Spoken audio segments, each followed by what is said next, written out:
Olá, boa noite família, boa noite a todos, canal Lightworkers, Trabalhadores da Luz. Já falamos da importância do ouro para os supostos deuses que chegaram aqui antes mesmo de se apropriarem dos territórios a partir da Suméria. Sabemos do mercado truncado que existe, então podemos supor que pessoas não autorizadas procuraram por muito tempo relíquias douradas em nossas terras.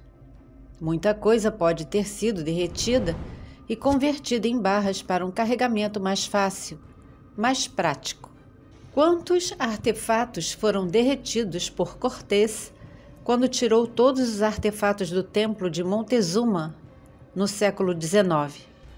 Por que essa busca de ouro foi mais importante do que a vida de 8 milhões de índios nativos? Além da pesquisa de Sitchin, que deu origem ao livro Havia Gigantes na Terra, Steve Quayle, arqueólogo, passou 30 anos de sua vida pesquisando a história dos gigantes. Prova da existência deles? As provas estão em locais secretos dentro dos museus e algumas foram destruídas. Este é o esqueleto de Charles Byrne, falecido no século XVIII, e será removido em breve da exibição pública de um museu em Londres.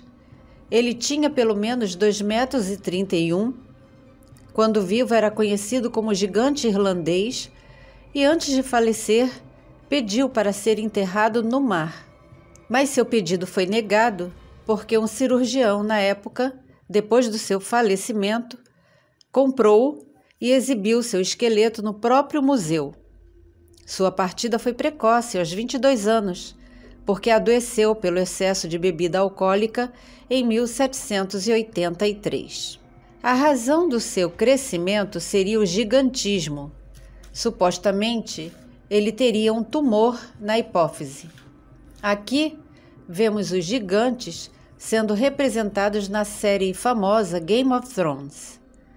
Acontece que pesquisadores da Alemanha extraíram o DNA dos dentes de Byrne e encontraram uma mutação genética rara e misteriosa em 4 famílias da Irlanda. Suspeitaram então de que Byrne poderia estar ligado a estas famílias, suspeita que depois foi confirmada. Entretanto, este casal não conhecia o gigante irlandês.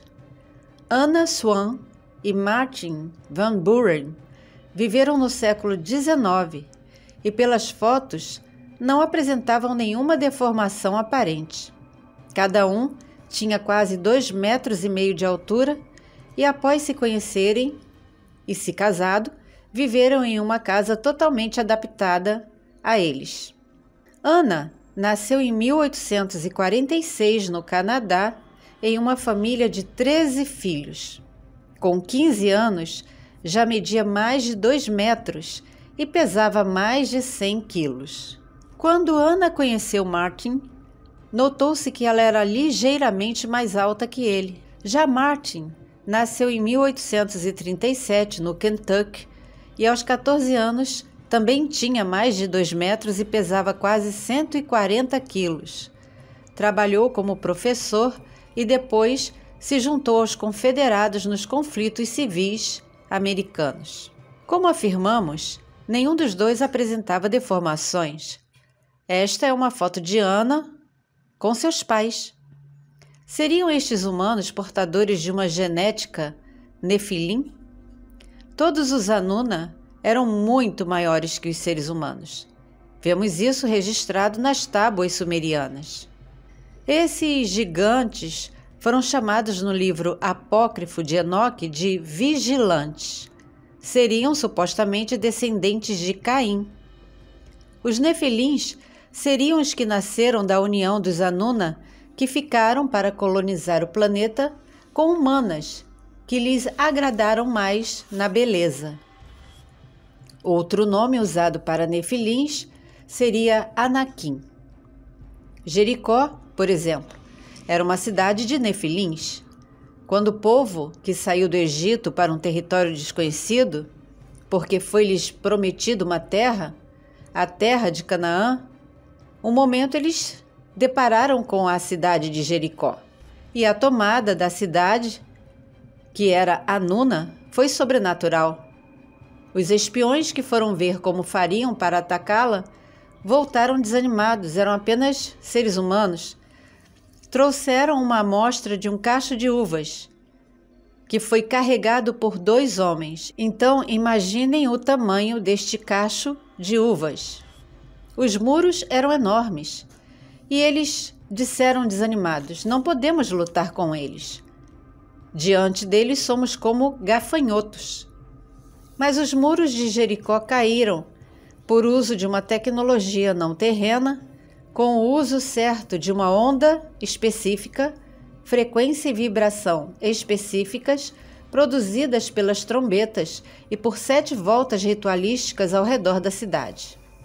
Diz a lenda que os tritões eram gigantes que viviam nos oceanos, filhos de Poseidon, que era conhecido na Suméria como Enki, e que também já falamos aqui era Netuno. Os tritões viviam na Atlântida, inclusive Atlas era o rei Tritão.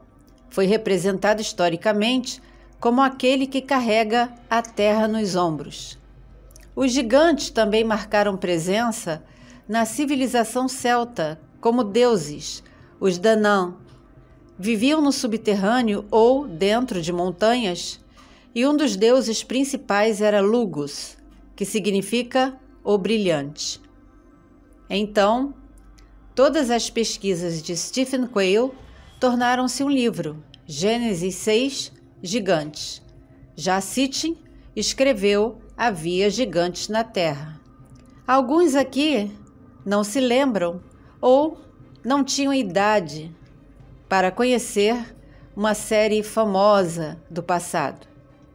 Quando crianças, fomos apresentados aos gigantes que, quando humanos em uma nave espacial entraram em um universo paralelo e foram parar em um planeta de humanos, onde eles eram os pequeninos, surgiu a saudosa série Terra de Gigantes. Se você lembra desta série, comente. E finalizando este conteúdo, que está longe de ter sido totalmente pesquisado, foi publicado um artigo na revista Nature, em dezembro de 1981, sobre o que escavadores descobriram. A uma profundidade de 4 metros estava um túmulo em Ohio, com um esqueleto em uma armadura de cobre que cobria suas mandíbulas, braços, peito e estômago. É claro que esta imagem que estamos mostrando é apenas ilustrativa. Os livros apócrifos falam muito dos gigantes. Falamos bastante sobre a Caverna dos Tesouros, nos livros apócrifos de Adão e Eva 1 e 2. Poderíamos narrar para vocês o livro da Caverna dos Tesouros, mas infelizmente o interesse pelos apócrifos mostrou-se mínimo com o tempo, e como o canal é voltado para vocês, se houver este desejo, vocês precisam manifestar através dos comentários, e-mails, para que não haja uma produção de um conteúdo sem propósito de conhecimento. Então, como dissemos, a Caverna dos Tesouros era onde os corpos dos patriarcas, muitos deles gigantes, foram deixados. Este conteúdo é apenas uma pequena parte do que apresentaremos a vocês posteriormente, sobre os nefilins, anaquins, os descendentes de Caim, os gigantes na terra. Se desejar, continue conosco. Gratidão por acompanhar e apoiar o canal. Muita paz, muito amor, muita sabedoria e discernimento e principalmente muita da verdadeira luz.